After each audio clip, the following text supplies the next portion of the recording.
군대를 입대한 이등병 청년이 자신의 부대에 방문한 국회의원에게 모욕적인 소리를 듣다가 참지 못하고 그의 머리 위에 음식물을 부어버리면서 펼쳐지는 짜릿한 복수극입니다. 영상 시청 전에 구독과 좋아요 부탁드립니다. 저희에게 큰 힘이 됩니다. 빗줄기가 창문을 때리는 소리가 유난히 거셌다. 마치 하늘도 슬픔을 이기지 못하고 울부짖는 것 같았다. 강태준은 텅 빈 아버지의 서재에 홀로 서서 창밖을 내다보았다. 며칠째 잠을 이루지 못해 퀭한 눈에는 깊은 절망과 분노가 뒤섞여 있었다. 장례식장의 소란스러움과 사람들의 위로 아닌 위로가 사라진 지금 고요함 속에서 슬픔은 더욱 날카롭게 그의 심장을 파고들었다. 성공한 사업가였던 아버지 강민석. 언제나 자신감 넘치고 호탕한 웃음소리로 주변을 밝게 만들던 사람이었다. 그런 아버지가 싸늘한 죽음으로 발견되었다는 소식을 들었을 때 태주는 현실을 받아들일 수 없었다. 마치 악몽을 꾸는 것 같았다. 아니, 악몽이라면 차라리 깨어날 수라도 있을 텐데. 사장님 힘내세요. 장례식 내내 그의 곁을 지켰던 아버지의 오랜 비서 김 부장이 조심스럽게 말을 건넸다. 태주는 힘없이 고개를 돌렸다. 김 부장의 눈가도 붉게 충혈되어 있었다. 아버지는 왜 그런 선택을 하셨을까요? 태준의 목소리는 갈라져 나왔다. 아버지는 결코 나약한 사람이 아니었다. 오히려 그 누구보다 강인한 정신력의 소유자였다. 그런 아버지가 스스로 목숨을 끊었다는 사실은 도저히 납득할 수 없었다. 김 부장은 무겁게 입을 열었다. 박철민 의원 그 사람 때문입니다. 박철민. 태준의 뇌리에 그 이름이 날카롭게 박혔다. 현직 국회의원이자 차기 대권주자로 거론될 만큼 막강한 권력을 가진 인물. 아버지의 사업과 그가 무슨 관련이 있다는 말인가. 그날 밤 태주는 아버지의 유품을 정리하기 시작했다. 서재 책상 서랍 깊숙한 곳에서 낡은 수첩과 USB 하나를 발견했다. 수첩에는 아버지의 필체로 빼곡하게 무언가 적혀 있었다. 날짜와 함께 기록된 내용들은 대부분 박철민 의원과의 만남, 그리고 그로부터 받은 압박과 협박에 대한 것이었다. 10월 12일. 박 의원과 저녁 식사. 노골적으로 뇌물을 요구했다. 거절하자 사업을 가만두지 않겠다고 협박했다. 11월 3일. 세무조사가 시작되었다. 박 의원의 입김이 작용했다는 것을 직감했다. 숨막히는 압박감. 12월 1일. 거래처들이 하나둘 등을 돌리기 시작했다. 박 의원이 손을 쓴 것이 분명하다. 더 이상 버티기 힘들다. 수첩을 읽어내려가는 태준의 손이 가늘게 떨렸다. 아버지의 고통과 절망이 고스란히 느껴졌다. 이어서 USB를 노트북에 연결했다. 거기에는 아버지와 박철민 의원의 대화가 녹음된 파일 여러 개가 들어있었다. 강 사장, 아직도 내 말을 못 알아듣나? 이 나라에서 나 박철민을 거스르고 살아남을 수 있을 것 같아? 녹음 파일 속 박 의원의 목소리는 오만하고 위압적이었다. 태주는 주먹을 불끈 쥐었다. 아버지의 죽음은 단순한 사업 실패가 아니었다. 거대한 권력에 의해 철저하게 짓밟힌 명백한 타살이었다. 아버지의 장례식이 끝나고 며칠 후 태주는 어머니에게 자신의 결심을 털어놓았다. 어머니, 저 군대 가겠습니다. 어머니는 말없이 태준의 얼굴을 바라보았다. 아들의 눈에 서린 깊은 슬픔과 분노를 읽은 듯 했다. 그래, 내 뜻이 그렇다면 말리지 않으마. 하지만 위험한 생각은 하지 마라. 아비도 그걸 원하지 않을 거야. 태주는 말없이 고개를 끄덕였다. 그러나 그의 마음속에는 이미 복수의 불길이 활활 타오르고 있었다. 박철민 의원의 아들 박주혁. 그가 육군 제26기계 화보병 사단에서 복무 중이라는 사실을 알아내는 것은 어렵지 않았다. 태주는 신체 검사를 받고 입영 날짜를 기다렸다. 주변 친구들은 갑작스러운 그의 결정에 의아해했지만 태주는 아무에게도 자신의 속내를 털어놓지 않았다. 입영 전날 밤 태주는 아버지의 묘소를 찾았다. 차가운 비석을 어루만지며 나지막이 속삭였다. 아버지, 제가 아버지의 억울함을 풀어드리겠습니다. 반드시. 비석에 새겨진 아버지의 이름 위로 빗물이 흘러내렸다. 마치 아버지의 눈물인 것만 같았다. 훈련소에서의 생활은 고되고 힘들었지만 태주는 묵묵히 버텨냈다. 오히려 고된 훈련이 잡념을 잊게 해주어 마음이 편안해지기도 했다.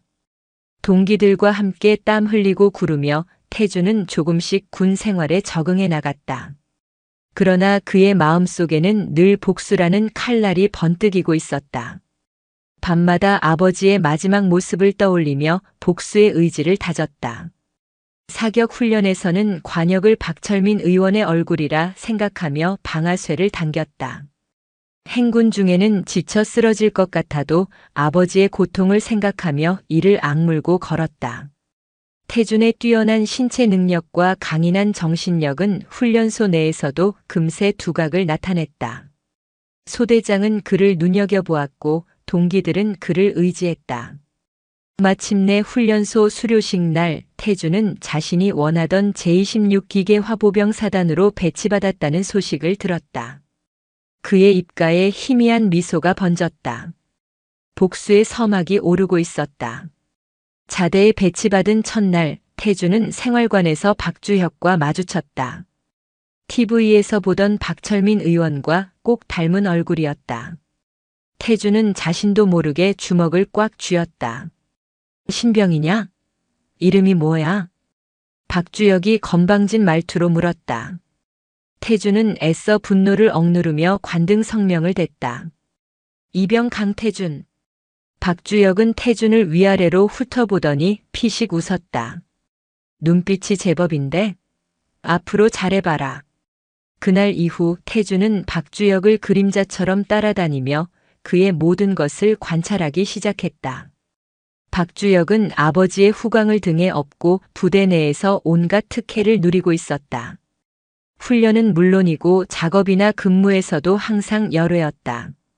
선임병들도 그를 함부로 대하지 못했다. 태준은 박주혁의 그런 모습을 볼 때마다 치밀어 오르는 분노를 참기 위해 입술을 깨물었다. 그러나 지금은 때가 아니었다. 완벽한 복수를 위해서는 철저한 준비와 인내가 필요했다. 태준은 겉으로는 성실하고 예의 바른 후임병의 모습을 연기했다. 선임병들의 신임을 얻고 동기들과도 원만한 관계를 유지했다. 특히 분대장인 김민수 병장과는 유독 가깝게 지냈다. 김민수는 부대 내에서 유일하게 박주혁을 못마땅하게 여기는 사람이었다. 그는 태준의 성실함과 강직한 성품을 높이 평가하며 그를 아껴주었다. 어느 날 김민수가 태준에게 물었다. 태준아, 너 혹시 박주혁 상병이랑 무슨 일 있냐? 태준은 순간 가슴이 철렁했지만 이내 평정심을 되찾고 되물었다. 아닙니다. 무슨 문제라도 있습니까? 김민수는 고개를 저었다. 아니, 그냥 내가 박 상병을 보는 눈빛이 좀 남달라서. 마치 원수라도 보는 것 같아서 말이야. 태준은 아무 말도 하지 않았다. 김민수는 그런 태준의 어깨를 툭 치며 말했다. 무슨 사정이 있는지는 모르겠지만 너무 마음에 담아두지 마라. 군 생활이라는 게 다 그런 거니까. 김민수의 따뜻한 위로에 태준은 잠시 마음이 흔들렸다. 하지만 이내 복수의 칼날을 다시 고쳐 잡았다. 그렇게 몇 달의 시간이 흘렀다. 태준은 이제 부대 생활에 완전히 적응했고 선임병들의 신임도 두터워졌다. 그리고 마침내 그가 기다리던 기회가 찾아왔다. 박철민 의원이 부대를 방문한다는 소식이 전해진 것이다. 이번 주 주말에 박철민 의원님이 우리 부대를 방문하신다고 한다. 모두들 정신 똑바로 차리고 준비 잘하도록. 행보관의 말에 생활관은 순식간에 술렁였다. 태준은 속으로 쾌재를 불렀다. 드디어 때가 온 것이다. 그는 그날 밤 잠을 이루지 못하고 뜬 눈으로 밤을 새웠다. 머릿속에는 오직 하나의 생각뿐이었다. 아버지, 이제 곧 당신의 한을 풀어드리겠습니다. 창밖에는 칠흑 같은 어둠이 깔려 있었다. 그 어둠의 끝에서 복수의 여명이 밝아오고 있었다. 제26기계 화보병사단 통칭 불곰부대. 그 이름처럼 부대는 거칠고 강인한 분위기를 풍겼다.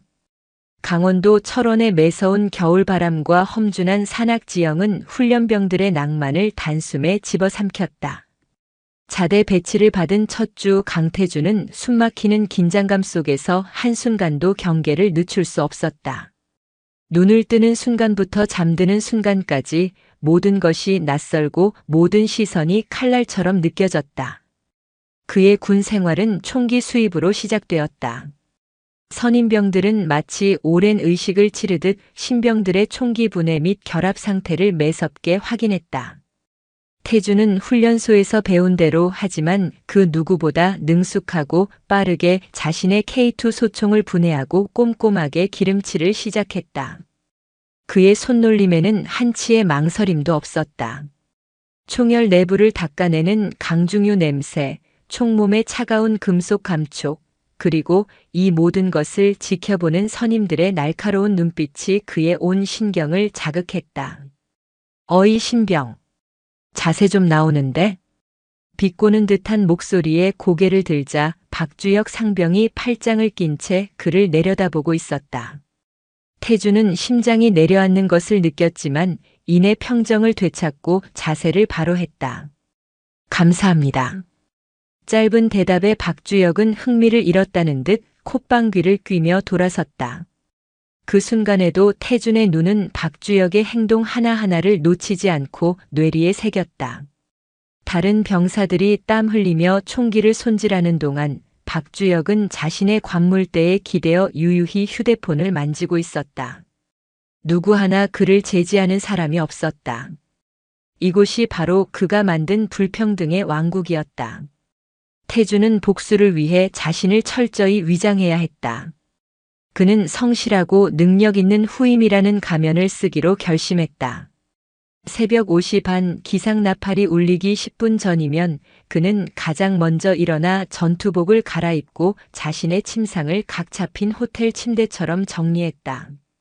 아침 점호에서는 누구보다 큰 목소리로 복무신조를 외쳤고 구보 시간에는 단 한 번도 대열에서 이탈하지 않았다. 그의 노력은 서서히 빛을 발했다. 굳은 작업이 있을 때면 가장 먼저 팔을 걷어붙였고 고된 훈련에서는 악착같이 버텨냈다.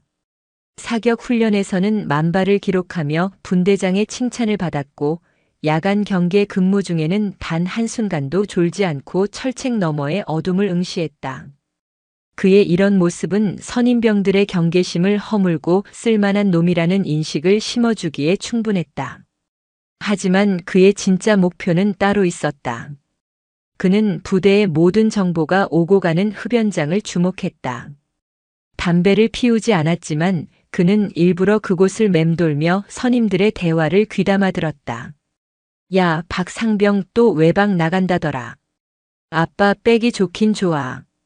지난번엔 웬 여자가 면회 와서 명품 시계를 주고 갔다던데? 온갖 가십과 불만 그리고 정보들이 담배 연기처럼 피어올랐다 사라졌다. 태주는 그 속에서 박주혁과 관련된 조각들을 하나하나 짜맞추었다.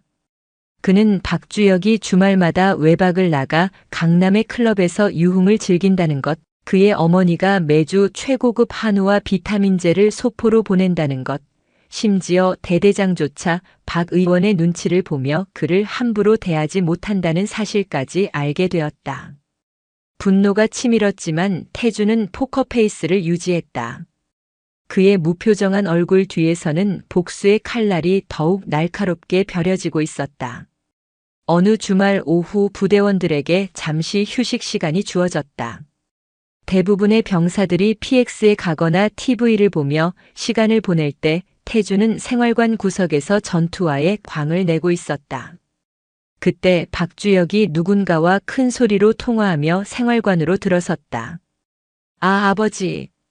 거긴 알아서 좀 처리해 주세요. 제가 지금 군대에 있는데 뭘 어떻게 합니까? 네. 그깟 일 하나 제대로 처리 못 하세요? 짜증 섞인 그의 목소리는 생활관 전체에 울려 퍼졌다. 아버지인 박철민 의원과 통화하는 것이 분명했다. 태주는 전투화의 시선을 고정한 채 온 신경을 그의 통화 내용에 집중했다. 내용은 대강 주식 투자 문제로 손실을 본 것에 대한 불평이었다. 아버지를 향한 그의 말투에는 존경심이라고는 찾아볼 수 없었다. 그저 자신의 뒤를 봐주는 든든한 배경, 그 이상도 이하도 아닌 듯 했다. 전화를 끄는 박주혁은 신경질적으로 머리를 쓸어 넘기다 태준을 발견했다. 야, 강태준. 너 이따 내 전투화도 좀 닦아놔라. 명백한 부당 지시였다. 태준의 주먹에 힘이 들어갔다. 하지만 그는 이내 표정을 풀고 자리에서 일어났다. 알겠습니다. 순순히 대답하는 태준의 모습에 박주혁은 오히려 시시하다는 표정을 지었다. 그날 밤 태준은 자신의 전투화와 함께 박주혁의 전투화를 닦았다. 구두약 냄새가 코를 찔렀다. 그는 자신의 손에 들린 이 더러운 전투화의 주인이 아버지의 원수라는 사실을 되새겼다. 굴욕감에 입술이 바싹 말랐지만 그는 멈추지 않았다. 지금의 이 굴욕은 더 큰 복수를 위한 자양분이 될 터였다. 그의 이런 모습을 지켜보던 김민수 병장이 조용히 다가와 옆에 앉았다. 태준아, 힘들지? 괜찮습니다. 내가 왜 저 자식 비위까지 맞추는지 모르겠다. 너답지 않게. 김민수의 눈에는 진심 어린 걱정이 담겨 있었다. 태준은 잠시 망설였다. 이 사람에게는 모든 것을 털어놓아도 되지 않을까. 하지만 그는 이내 고개를 저었다. 자신의 복수에 다른 사람을 끌어들일 수는 없었다. 그냥 군 생활 편하게 하고 싶어서입니다. 거짓말이었다. 편한 군 생활이 아니라 가장 험난한 길을 스스로 선택한 것이었다. 김민수는 더 이상 묻지 않았다. 그저 태준의 어깨를 두드리며 말했다. 너무 참지만은 마라. 그러다 병난다. 태준은 희미하게 웃어 보였다. 병이 날 것이다. 하지만 그 병은 참아서 생기는 병이 아니라 터뜨리지 못해 골마가는 분노라는 이름의 병이었다. 낯선 세상 속에서 태준은 그렇게 자신만의 방식으로 생존하며 복수의 때를 기다리고 있었다. 시간은 쏜살같이 흘러 태준은 일병 계급장을 달았다. 그는 이제 부대 내에서 일 잘하고 싹싹한 후임의 대명사가 되어 있었다. 그의 위장술은 성공적이었다. 누구도 그의 가슴 속에 날카로운 비수를 품고 있다는 사실을 눈치채지 못했다. 이제 관찰의 단계를 넘어 목표물에게 직접 접근할 때가 되었다. 태준은 박주혁의 약점을 파고들기로 결심했다. 박주혁은 체력이나 사격술은 나쁘지 않았지만 유독 정비나 기계 만지는 일에는 젬병이었다. 특히 K6 중기관총 같은 복잡한 공용화기 분해 및 정비 시간에는 늘 쩔쩔매며 눈치만 살폈다. 기회는 정비 주간에 찾아왔다. 소대원 전체가 병기고에 모여 각자의 화기를 분해하고 정비하는 시간이었다. 아니나 다를까 박주혁은 K6 기관총의 복잡한 부품들 앞에서 낑낑대고 있었다. 그의 이마에는 식은땀이 송골송골 맺혔고 보다 못한 분대장이 핀잔을 주기 시작했다. 박 상병님, 아직도 그거랑 씨름하고 있습니까? 그러다 해지겠습니다. 주변에서 킥킥거리는 웃음소리가 들려왔다. 박주혁의 얼굴이 벌겋게 달아올랐다. 바로 그때 태준이 자신의 K2 소총 정비를 완벽하게 마친 후 조용히 그에게 다가갔다. 상병님, 제가 좀 도와드려도 되겠습니까? 박주혁은 자존심이 상한 듯 퉁명스럽게 대꾸했다. 내가 뭘 안다고. 훈련소에서 공용화기 정비 심화 교육을 받았습니다. 혹시 놀이쇠 뭉치 결합이 어려우시면.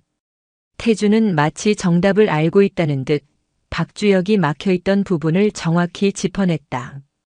박주혁은 잠시 망설이더니 마지못해 자리를 비켜주었다.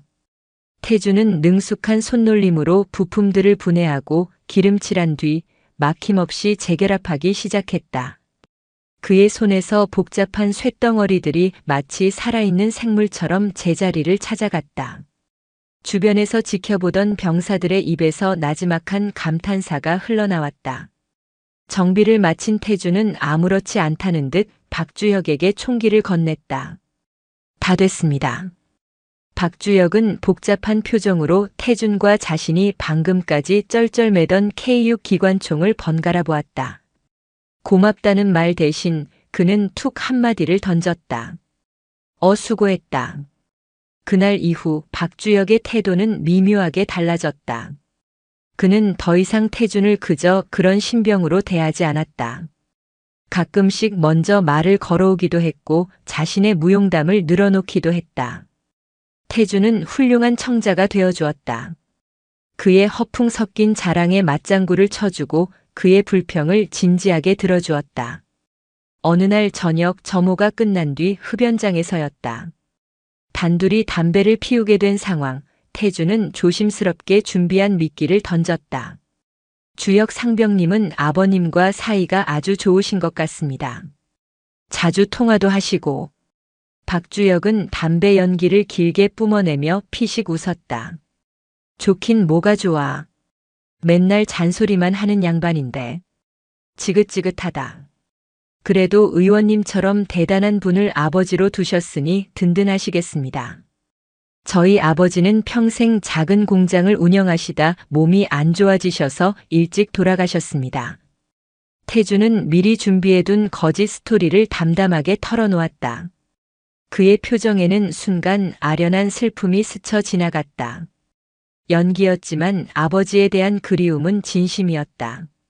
그의 감정은 박주혁에게 고스란히 전달되었다. 그랬냐? 유감이네. 박주혁의 목소리가 조금 누그러졌다. 태주는 기회를 놓치지 않았다.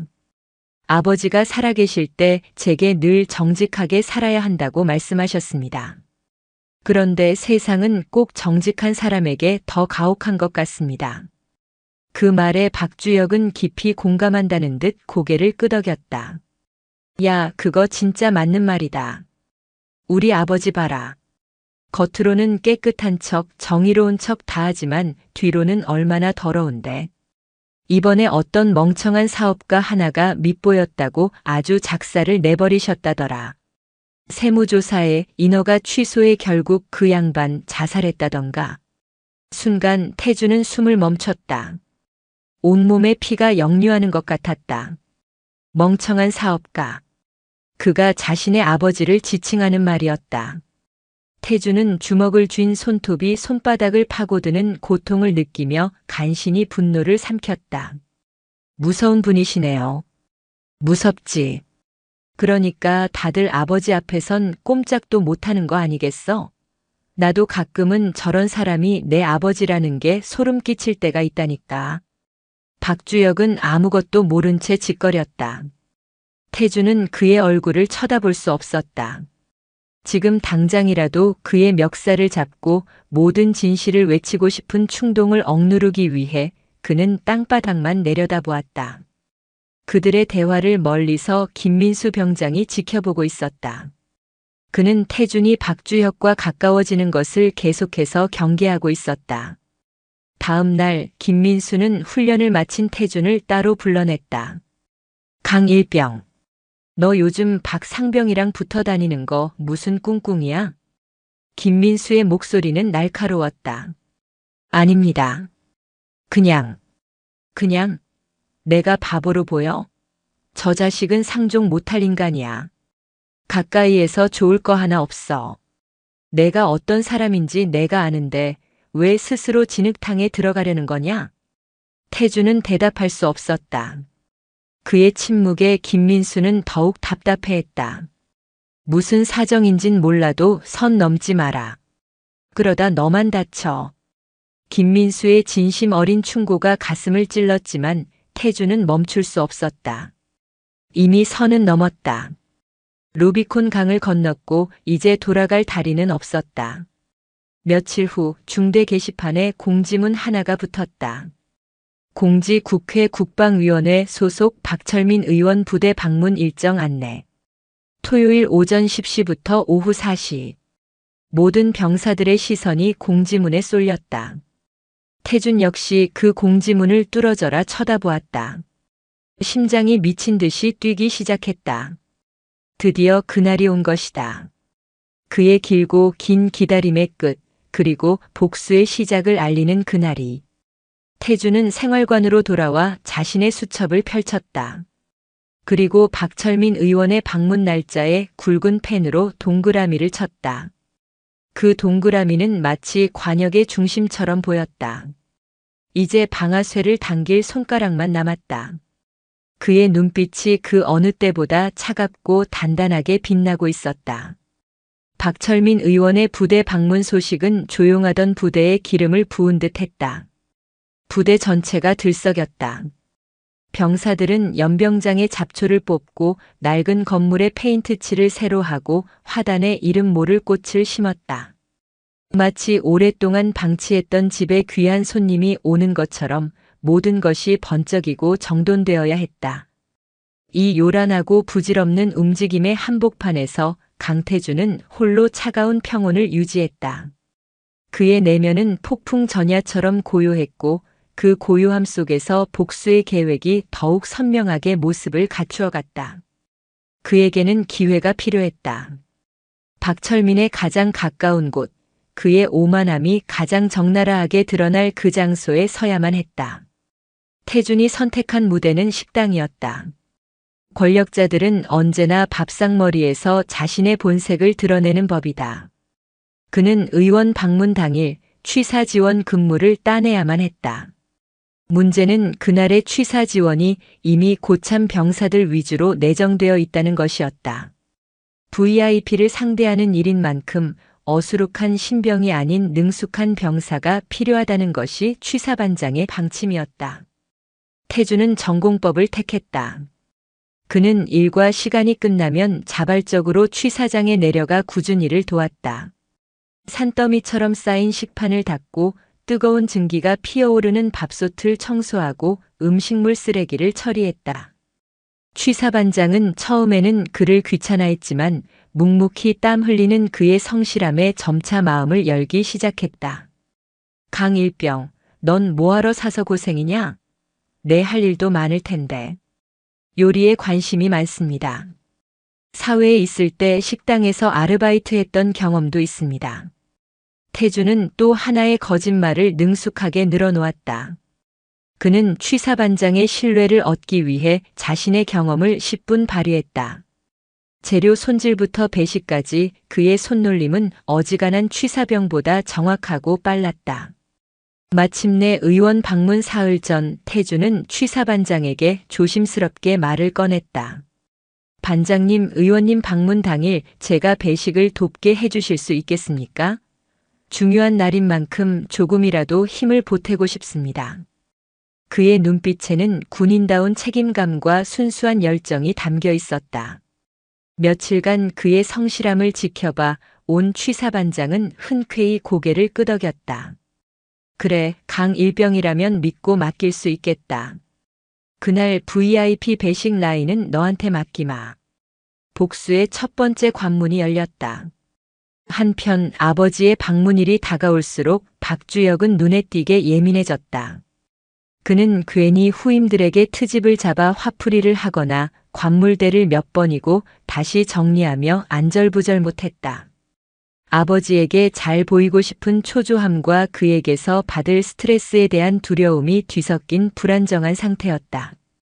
그날 밤 모두가 잠든 생활관에서 박주혁은 잠을 못 이루고 뒤척이다 밖으로 나갔다. 불침번 근무 중이던 태준은 그를 따라 나섰다. 흡연장에서 홀로 담배를 피우던 박주혁은 태준을 보자 멋쩍은 웃음을 지었다. 잠이 안 오냐? 상병님이야말로 잠 못 드시는 것 같습니다. 아버지가 온다니까 신경 쓰여서 그런다. 그 양반 칭찬 한번 하는 법이 없어. 뭘 해도 트집 잡을 생각만 하지. 그의 목소리에는 깊은 피로감이 묻어 있었다. 태준은 이 순간을 놓치지 않았다. 그래도 아버님께서 상병님을 많이 아끼시는 것 같습니다. 아끼는 거? 그 양반이 아끼는 건 자기 체면뿐이야. 내가 자기 얼굴에 먹칠하는 걸 세상에서 제일 싫어하거든. 박주혁은 담배를 깊게 빨아들인 뒤 연기를 뿜으며 말했다. 작년인가 아버지한테 대들었다가 신용카드가 전부 정지된 적이 있었어. 그때 깨달았지. 난 그냥 저 양반 소나귀에 있는 인형이라는 걸. 태주는 말없이 그의 말을 들어주었다. 원수의 아들이 내뱉는 연민 섞인 자기 고백. 하지만 태준의 마음은 조금도 흔들리지 않았다. 너의 그 하찮은 고통은 내 아버지가 겪은 절망에 비하면 먼지 한 톨의 가치도 없다. 그는 조용히 위로의 말을 건넸다. 힘드시겠습니다. 그 한마디에 박주혁의 경계심이 완전히 허물어졌다. 그는 태준을 자신의 유일한 이해자라고 착각하기 시작했다. 그날 밤 근무를 마치고 돌아온 태준은 관물대 깊숙한 곳에 숨겨두었던 작은 MP3 플레이어를 꺼냈다. 아버지의 유품이었다. 그는 화장실 가장 안쪽 칸으로 들어가 문을 잠그고 이어폰을 꼈다. 강 사장, 아직도 내 말을 못 알아듣나? 이 나라에서 나 박철민을 거스르고 살아남을 수 있을 것 같아? 아버지의 절망적인 목소리와 박철민의 오만한 목소리가 귓가를 파고들었다. 몇 번이고 반복해서 들었던 녹음 파일이었지만 들을 때마다 심장이 갈갈이 찢기는 것 같았다. 이것이 자신의 복수를 정당화하는 증거이자 결코 흔들려서는 안 되는 이유였다. 그는 파일을 다시 한번 끝까지 들은 뒤 조용히 눈을 감았다. 아버지의 얼굴이 떠올랐다. 이제 모든 준비는 끝났다. 그는 복수의 무대에 설 자격을 얻었다. 그의 손에 들릴 배식 국자는 이제 심판의 망치가 될 것이다. 의원 방문 뒤의 부대 전체가 마지막 단장에 들어갔다. 병사들은 전투복을 칼같이 다리고 전투화를 불이 날 정도로 닦았다. 대대장은 몇 번이고 방문 동선을 따라 걸으며 최종 점검을 했다. 공기 중에는 기대감과 긴장감이 팽팽하게 교차했다. 그 속에서 태준의 시간은 다르게 흐르고 있었다. 그의 세상은 오직 내일 단 하루에 모든 초점이 맞춰져 있었다. 극도의 긴장감은 그의 몸에 미세한 균열을 일으켰다. 식판을 들고 식당으로 향하다가 발을 헛디딜 뻔했고 관물대를 정리하다 손을 베었다. 평소에 그답지 않은 모습이었다. 그리고 그날 밤 그는 악몽을 꾸었다.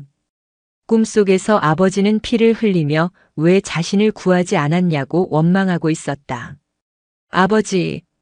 비명을 지르며 잠에서 깬 태준의 온몸은 식은 땀으로 흠뻑 젖어 있었다. 그의 옆에서 잠자던 김민수 병장이 놀라 몸을 일으켰다. 강일병, 괜찮아? 악몽 꿨어? 괜찮습니다. 죄송합니다. 태준은 거친 숨을 몰아쉬었다. 김민수는 걱정스러운 눈으로 그를 바라보았다. 그의 눈에는 단순한 염려 이상의 무언가를 직감한 듯한 불안감이 서려 있었다. 다음 날 아침 훈련 준비를 하던 김민수가 태준을 아무도 없는 창고 뒤편으로 불렀다. 태준아, 너 솔직하게 말해. 내일 무슨 짓 하려는 거지? 김민수의 목소리는 낮고 진지했다. 무슨 말씀이신지 모르겠습니다. 태준은 시선을 피했다. 내 눈 속이지 마. 내가 박주혁에게 접근할 때부터 알아봤어. 그리고 내일 취사 지원까지 자원했지. 내 눈에는 복수심이 가득해. 내가 알아. 나도 그런 눈을 한 사람을 본 적이 있거든.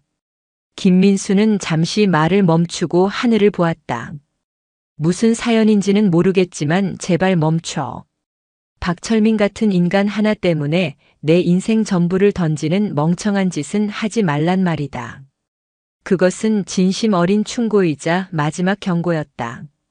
태준은 처음으로 김민수의 눈을 똑바로 마주 보았다. 그의 눈빛은 흔들림 없었다.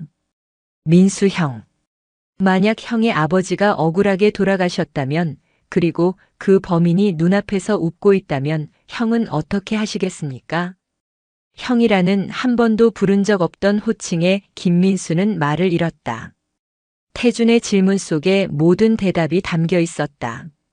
그는 더 이상 태준을 말릴 수 없다는 것을 깨달았다. 후회하지 마라.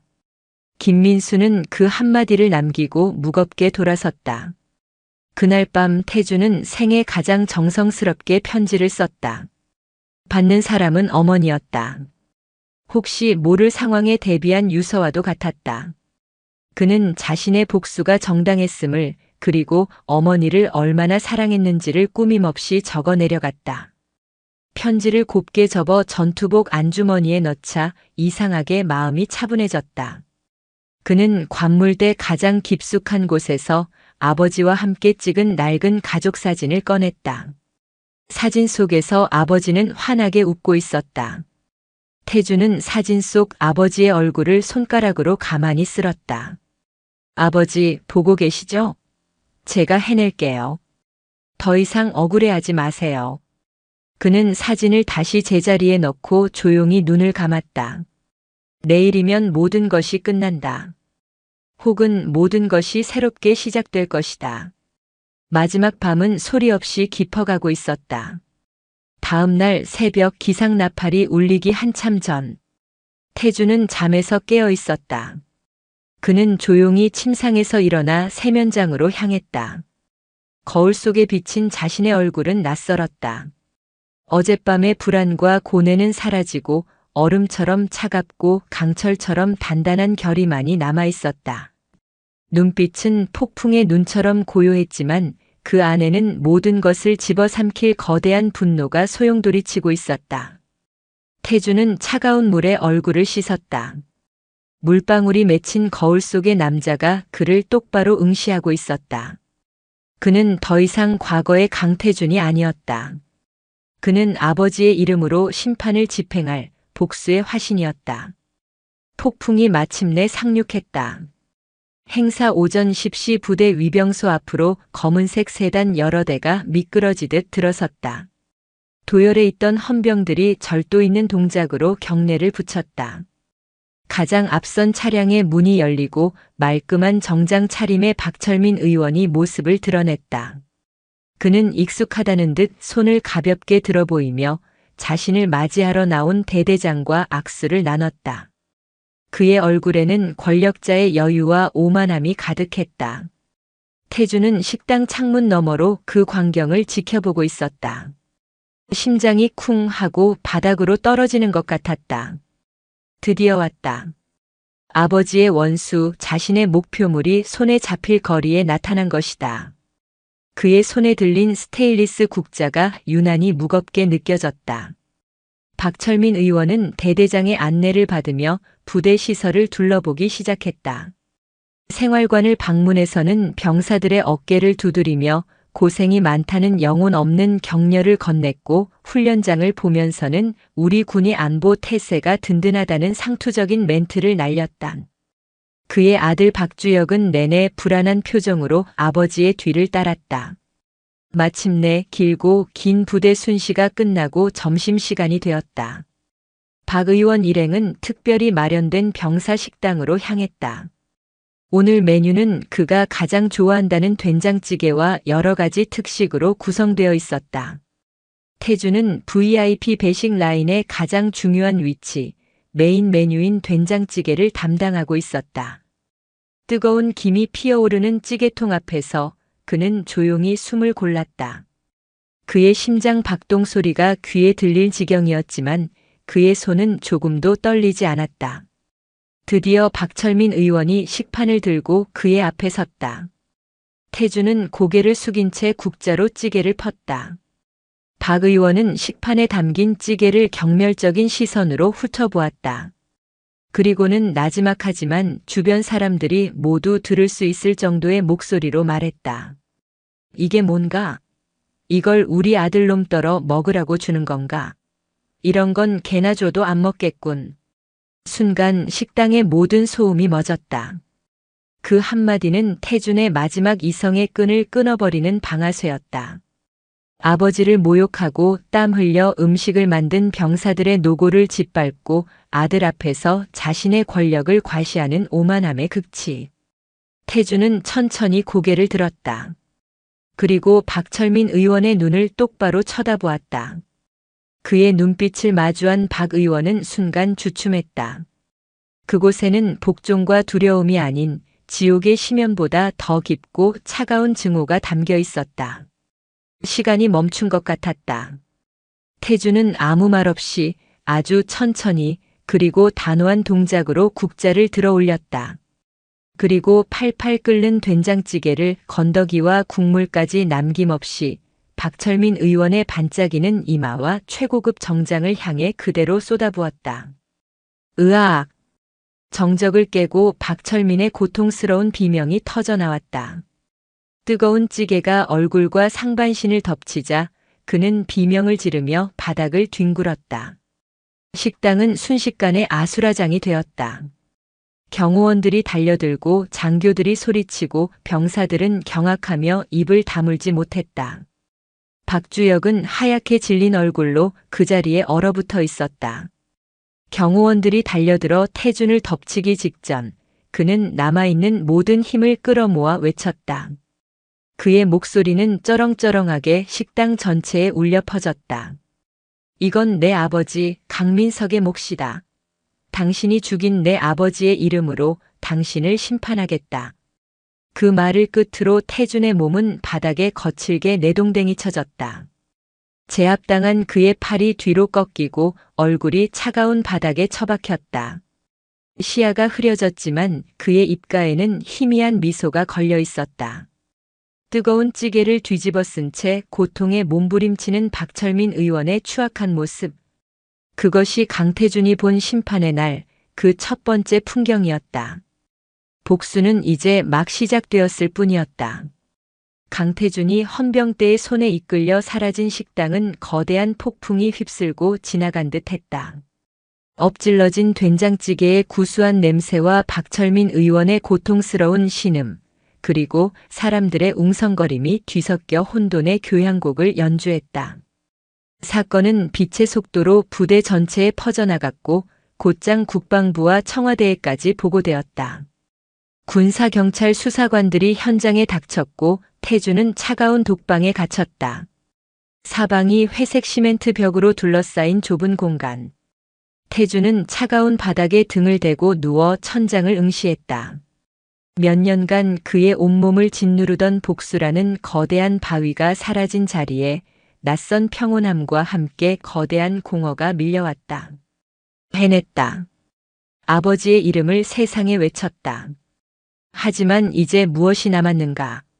그의 앞에는 군사재판과 차가운 철창, 그리고 불명예스러운 미래만이 어른거렸다. 바깥 세상은 그야말로 경랑 속으로 빠져들고 있었다. 현역 병사, 국회의원에게 뜨거운 국물 테러라는 자극적인 제목의 기사들이 포털 사이트를 도배했다. 초기 여론은 태준에게 비판적이었다. 군 기강의 헤이 사이코패스 병사의 묻지 마 폭행 등 그를 향한 비난이 본물처럼 터져나왔다. 박철민 의원 측은 즉시 대변인을 통해 국가안보 현장을 격려차 방문한 국회의원을 향한 비이성적이고 야만적인 테러라며 명예훼손을 포함한 모든 법적 조치를 취할 것이라는 강경한 입장을 발표했다. 하지만 태준이 마지막에 외쳤던 한마디 강민석의 몫이다라는 문장이 꺼져가던 불씨를 되살렸다. 몇몇 탐사보도 전문 기자들과 네티즌 수사대가 강민석이라는 이름에 주목하기 시작했다. 곧이어 몇 년 전 유망한 중소기업이었던 강민석 건설의 갑작스러운 부도와 강 대표의 비극적인 자살 사건이 수면 위로 떠올랐다. 당시 사건은 단순 경영 실패로 종결되었지만 그 과정에 정치권의 외압이 있었다는 루머가 파다했다는 사실까지 재조명되었다. 여론의 물결이 미세하게 방향을 틀기 시작했다. 단순 폭행 사건이 아닐지도 모른다는 의혹이 제기되었다. 사람들은 묻기 시작했다. 강민석이 누구인가? 성실한 모범 병사였다던 그는 왜 그런 극단적인 행동을 했을까? 아들의 충격적인 소식을 뉴스로 접한 태준의 어머니는 하늘이 무너지는 것 같은 절망에 빠졌지만 이내 마음을 굳게 다잡았다. 아들이 자신의 인생을 걸고 시작한 싸움이었다. 어머니로서 이대로 무너질 수는 없었다. 그녀는 아들이 남기고 간 유서와도 같은 편지를 읽고 또 읽었다. 그리고 조용히 남편이 남긴 마지막 유품인 USB를 손에 쥐었다. 그녀는 수소문 끝에 악마의 변호인이라 불릴 만큼 거대 권력과의 싸움에서 물러서지 않는 것으로 유명한 인권 변호사 최경환을 찾아갔다. 처음에는 단순 폭행 사건이라며 난색을 표하던 최 변호사는 태준의 어머니가 내민 USB 안의 녹취 파일을 듣고 표정이 굳어졌다. 강 사장, 아직도 내 말을 못 알아듣나? 박철민 의원의 오만한 목소리가 변호사 사무실의 정적을 깨뜨렸다. 파일을 끝까지 들은 최 변호사는 한동안 말이 없었다. 그는 결심한 듯 자리에서 일어나 태준의 어머니에게 깊이 고개를 숙였다. 어머님, 제가 맡겠습니다. 이것은 더 이상 단순 폭행 사건이 아닙니다. 이것은 거대한 권력에 의해 짓밟힌 한 시민의 명예를 되찾는 전쟁입니다. 전쟁의 서막이 올랐다. 이제 싸움은 차가운 독방에 갇힌 한 병사의 외로운 저항이 아니었다. 진실을 향한 거대한 함성이 막 터져나오기 직전이었다. 최경환 변호사의 움직임은 신속하고 정확했다. 그는 기자회견을 열어 전 국민의 이목을 집중시켰다. 그는 녹취 파일 원본을 공개하는 대신 그 내용을 상세히 정리한 녹취록과 강민석 대표가 남긴 비망록의 일부를 공개했다. 그리고 강태준의 행동이 테러가 아닌 공적 시스템이 외면한 아버지의 억울한 죽음을 알리기 위한 마지막 절규였다고 규정했다. 기자회견은 사회에 거대한 파문을 던졌다. 녹취록에 담긴 박철민 의원의 추악한 민낯은 대중의 분노에 불을 지폈다. 이건 개나 줘도 안 먹겠군이라는 그의 발언은 그의 오만함을 상징하는 유행어가 되었고 인터넷에서는 그를 조롱하는 온갖 밈이 쏟아져 나왔다. 해시태그 힘내라 강태준, 해시태그 박철민 OUT 같은 해시태그가 SNS를 점령했고 박 의원의 사퇴를 촉구하는 촛불이 광장에 타오르기 시작했다. 진실의 무게는 부대 안에도 고스란히 전달되었다. 박주혁은 매일 밤 악몽에 시달렸다. 자신이 무심코 태준에게 내뱉었던 멍청한 사업가의 이야기가 태준의 아픔을 후벼 파는 칼날이었음을 깨달았다. 그는 아버지를 찾아가 사실을 묻고 싶었지만 면회조차 허락되지 않았다. 군 수사관의 신문을 받게 된 그는 인생 최대의 갈림길에 섰다. 아버지를 위해 거짓을 말할 것인가 아니면 한 인간으로서 진실을 택할 것인가. 한편 김민수 병장은 침묵하지 않았다. 그는 수사 과정에서 자신이 보고 들었던 모든 것을 솔직하게 증언했다. 태준이 얼마나 성실한 병사였는지, 박주혁이 어떤 특혜를 누렸는지, 그리고 태준이 박주혁에게 접근하며 보였던 고뇌의 흔적들까지. 그의 증언은 태준의 행동이 결코 우발적인 것이 아니었음을 뒷받침했다. 그는 거기서 멈추지 않고 태준을 지지하는 동료 병사들의 서명을 받아 탄원서를 제출했다. 그것은 거대한 권력 앞에서 한 개인이 보여줄 수 있는 최대한의 용기였다. 결정타는 익명의 제보자에 의해 터져나왔다. 최경환 변호사가 전략적으로 유출한 녹취 파일 원본이 한 유력 방송사를 통해 공개된 것이다. 국민들은 자신의 귀로 직접 박철민의 오만한 목소리와 강민석의 절박한 목소리를 듣게 되었다. 파장은 걷잡을 수 없었다. 더 이상 변명도 의혹 제기도 통하지 않았다. 진실의 무게는 너무나도 무거웠다. 결국 검찰은 국민 여론에 떠밀려 박철민 의원에 대한 공식적인 수사에 착수한다고 발표했다.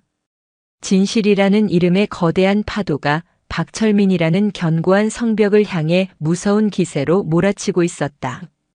검찰의 칼날은 날카로웠다. 압수수색으로 박철민 의원의 사무실과 자택은 쑥대밭이 되었고 그의 검은 자금 흐름과 수많은 비리들이 양파 껍질처럼 벗겨지기 시작했다. 그를 따르던 동료 의원들은 썰물처럼 빠져나갔고 그가 평생 쌓아올린 권력의 성벽은 하루아침에 무너져 내렸다. 성벽의 마지막 돌멩이는 그의 아들 박주역의 손에 의해 빠졌다.